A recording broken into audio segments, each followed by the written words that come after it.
Schizo Jits here. Yeah, we got the return of T-City, Brian Ortega, victorious against Yair Rodriguez in the rematch.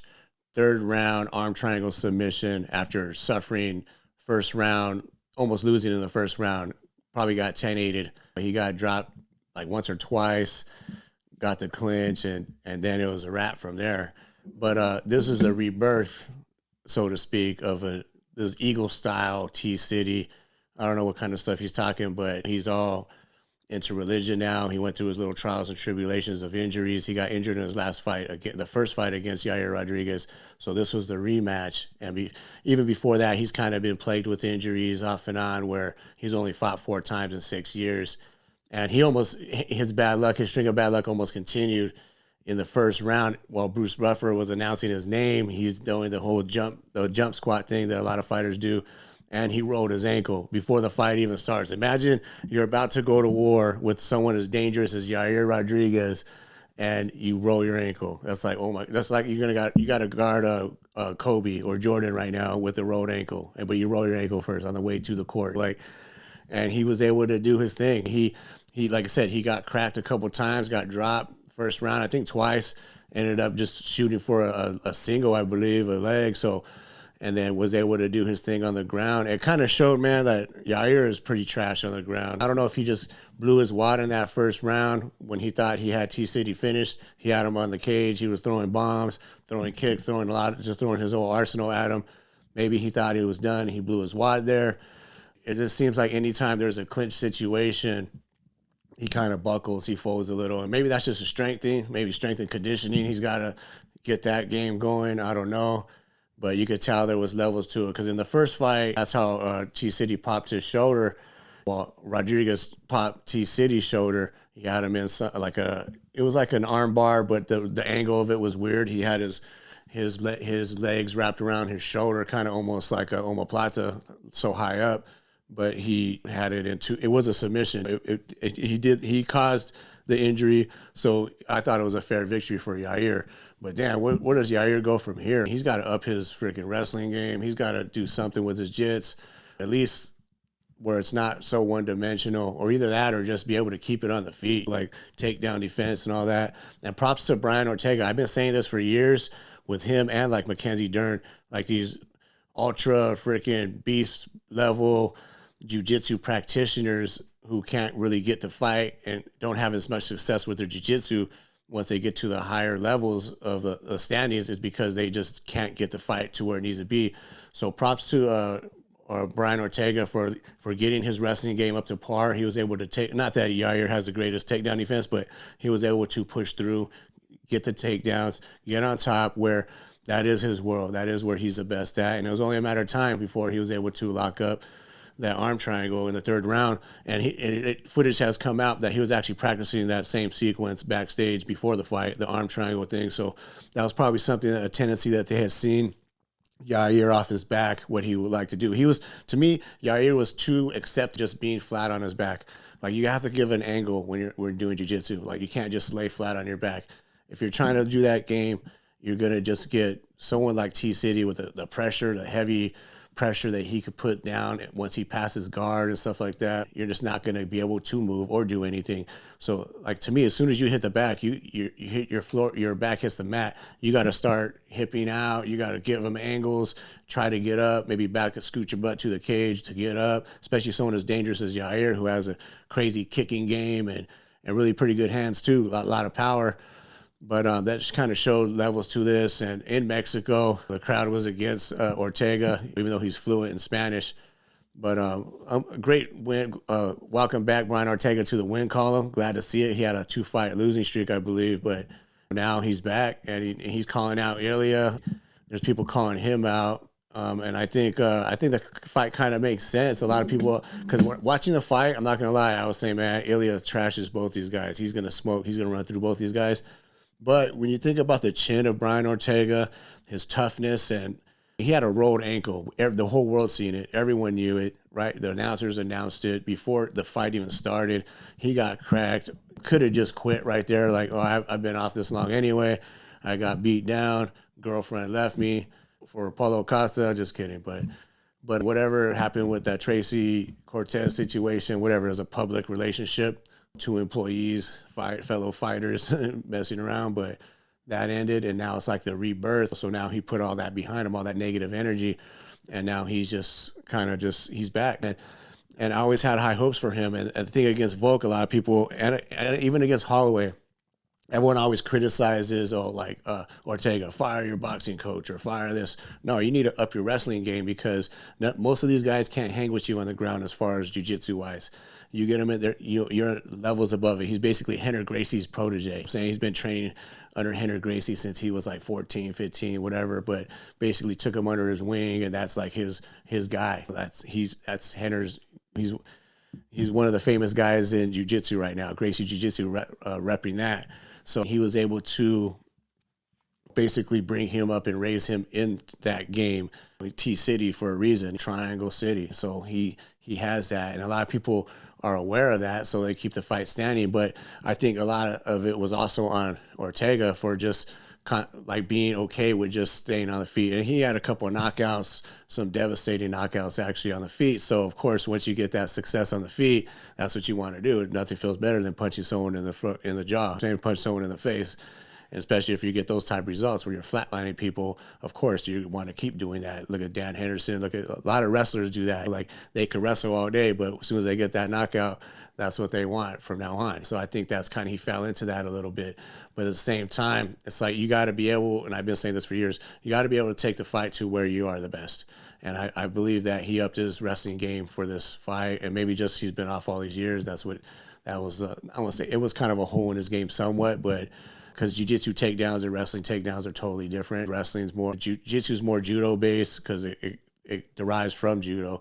So you're going for throws, you're going for stuff like that, trips and stuff, but wrestling has trips and all that too, but it's more about aggression, getting forward, head on outside, pushing in, just brute force, a lot of it as well. Technique also, but I'm saying it's single leg, double legs. There's a lot more to it to get the fight to the ground. So you up that game, then that sky's the limit for him. And honestly, like I said before, I felt like neither one of these guys are, Ilya shits on both these guys, let's face it. But honestly, when you think about the toughness of Brian Ortega and the chin, I'm saying he took a lot of damage against Holloway. They threw in the towel, I believe, or he didn't actually stop that fight. Volk, he could take a shot for sure. Even on this fight, he got rocked early. It's early too, like he was saying, your chin's not warmed up yet. He just started the fight. He's thinking about his ankle. He just rolled and he gets cracked. He gets caught. So you're not really warmed up yet. You're not taking shots. You're not into that fight yet. So it is a lot easier probably to get knocked out right away from the beginning and get caught. But he does have a great chin, and maybe if he could take Ilya's punch, get it to the ground, then that's the levels, because Ilya's been training jiu-jitsu since he was like 4 years old, and Greco wrestling. So he's really rounded, and he's got sick boxing, like unbelievable boxing. We've all seen that, what he did to Volk, knocked him out second round, but the head movement, the defensive responsible, he's so defensively responsible that he's in and out. He's not really taking big shots, not getting hit. T-City, I think, has a little bit of edge on the kickboxing because he does have some nice kicks. I can see some body kicks doing some damage, maybe stopping the mobility of Ilya, but Ilya is kind of like he's seeking and destroying. Like he's just searching for that knockout or opportunity to explode with his hands, with combos. So for sure, you'd have to favor Ilya against anyone right now. He's looking like one of the best in the world, especially at featherweight. But Ortega, you can't count him out when he's got that type of jiu-jitsu game, and if he ups his wrestling and the power, because he's a little bit bigger for the featherweight division. So he could probably be lightweight. So he's going to be a little bigger than Ilya if they do end up fighting. I could see that fight happening at the Sphere or whatever, September late, or Spain. He said, I'll go to Spain. There's really no clear-cut contenders for Ilya right now, and this kind of Volk had already beat both these guys, so I kind of get it. Ilya doesn't want to just go destroy the guys that Volk already beat, because what does that prove? Like, Volk already beat these guys, and I destroyed Volk. So I get that aspect of it, but you got to fight somebody. You got to stay active. He's calling out Islam. He's calling out Conor. He's calling out everybody.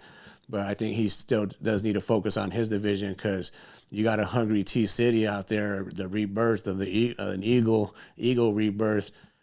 That's dangerous, because he's come from a storied past. He's got a past himself, so coming from the streets and stuff like that, always fighting, street fighter type mentality. So that's an interesting matchup, I think. I think it's one that the UFC is going to have to look at now. Dana definitely had to be impressed. He got a performance bonus, 50 G's in his bank account as well. So congrats to T-City. Welcome back. I'm glad to see it. Like I said, I was rooting for him. I like Yair too. This is one of those fights I didn't want to see either guy lose. But after seeing what T-City was able to do to him on the ground, it kind of seemed like Yair just didn't want it. Like he didn't want to get up. He didn't want to. He was laying flat on his back and accepting that. I don't know if something, maybe he had injuries. Maybe he liked Ortega too much. Maybe he blew his wad in that first round. Who knows? But yeah, it was an interesting fight. It was good. It was definitely like the first round. I was like, oh my God, it's done. He's done. He's getting cracked. I thought it was gonna be over in the first minute, but no. Brian Ortega showed us toughness, came back, got the finish, and that was a co-main. The main event of this last weekend was the Battle of the Brandons. Let's go, Brandon. Yeah, we had Brandon Royval against Brandon Royval against Brandon Moreno. I almost said Ortega. All these Mexican names, I'm getting confused, but nah. Moreno definitely had the crowd behind his back, came out really moving a lot on his horse a lot, kind of just sticking and moving. A lot of footwork, a lot of side to side. Herb Dean was having to run to get out of the way a lot of times just because he was just moving so much. Kind of reminded me of like Holly Holm and Ronda when they fought. Holly was just kind of just sidestepping, going around, but she was actually making pay more than Moreno was, because the first 2 rounds I would say went Moreno's way. Royval, it's short notice fight. He just fought at UFC 296. I was there in Vegas. So he just fought for Pantoja for the belt and lost a 5-round decision there. So, I mean, he already put in all that work. There's a short notice fight 2 months later. And Royval, he came in a little slower, flat, and Moreno was landing some good shots early, some power shots. And I think if he had pushed that pace early, that maybe he could have did some more damage and maybe hurt Royval or took him out of there even, maybe, who knows. But Royval has shown, like, as the fight goes on, even against Pantoja, like that last fight, he finished stronger in that last couple rounds against Pantoja, where he just kicked it in another gear. Pantoja did a lot of damage and it kind of already had solidified his victory. He was taking him down a lot, and I remember controlling him on the ground, beating him there.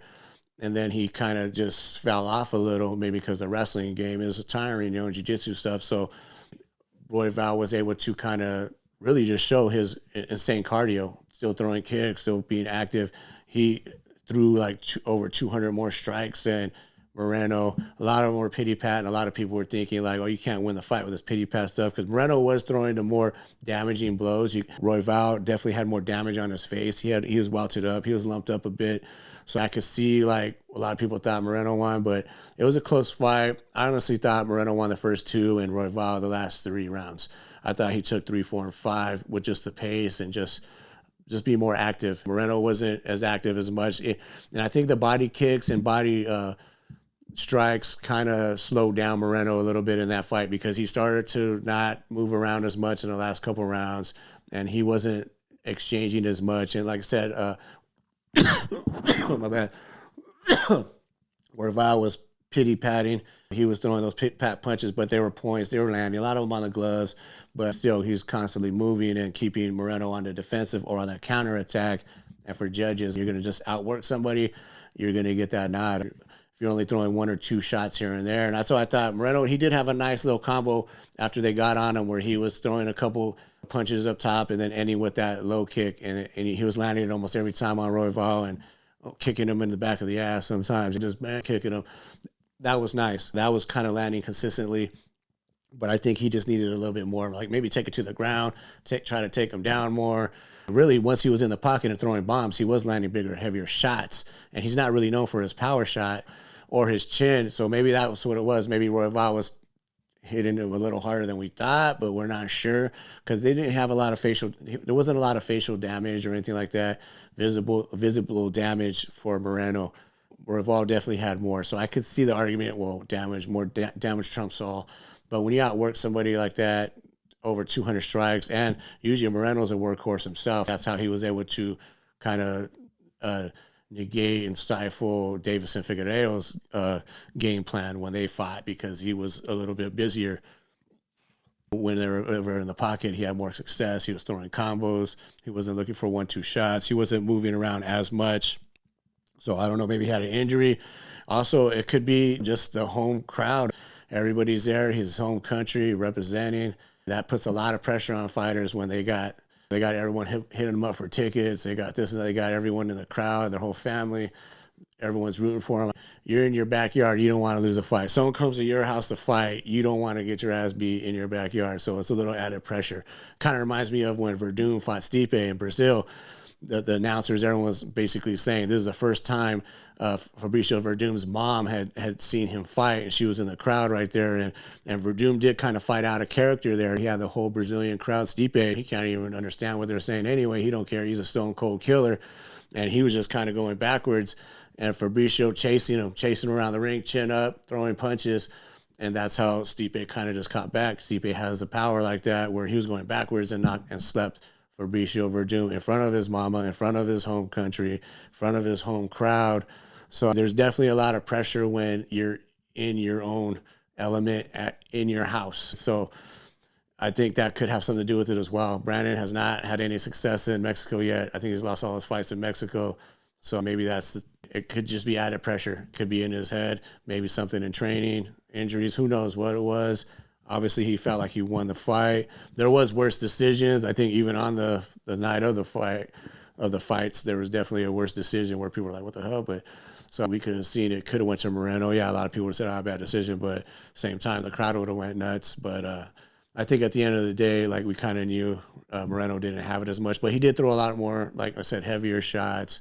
At least he did more damage that way, visible damage. But same time, he got outworked. So what's next for him? Honestly, I think Brandon Moreno, I think what he should do is take up Triple C on his offer. Triple C called him out after basically getting beat and dominated by Merab Dvalishvili. Let's call him Davi. Merab Davi. Yeah, when he basically beat Cejudo the week before, so a lot of people thought he was retiring. When he put out a video like Triple C, I'm not done. And I think that's good. I think that's good for Cejudo. Don't just take this loss. Like, don't make it all or nothing. That puts pressure on yourself. And maybe he did underestimate Merab's wrestling game and all that. Maybe I heard he had injuries. Maybe that could have been it. But Merab's just a beast. He got cracked once, and he's still right there. Like, he picked him up, kind of embarrassed him as far as the wrestling game. But at the same time, it's like Triple C's going to continue, and he calls out Brandon Moreno. They got a beef. They used to be really good friends. Brandon Moreno used to stay at his house, and then he coached against him on Tough and didn't pick him, and that's kind of where the beef kind of started because Moreno kind of got hurt by that because he considers Cejudo a friend, and then you're not even going to pick me. So, like, his defense, he was saying that nobody knew Moreno, so we figured we could get Pantoja, we can get these guys, and then we could still get Moreno. So instead of picking him first or whatever, thinking he'd be able to get him later, and he wasn't able to do that. So that they have a little bit of beef there, and they bickered and talked crap back and forth ever since then. So I can't wait to see. I think that's a good matchup for both guys. Triple C, obviously they're at two different weight classes right now. Moreno's at flyweight, and he might be kind of small at bantamweight, but who knows? Maybe the weight cut even affects. Who knows? You got Cejudo, who's fighting at bantamweight. He's a lot thicker. So there's no way I don't think he's making 125 again. Or 126 because it wouldn't be a title fight. But I think that's a fight to make. They could both make a good money on that. Maybe that's the Sphere, the Mexican Independence Day card in September that Dana and the UFC is planning. Everyone's trying to throw their hat into that because they know that's going to be huge, probably just as big as UFC 300, if not bigger.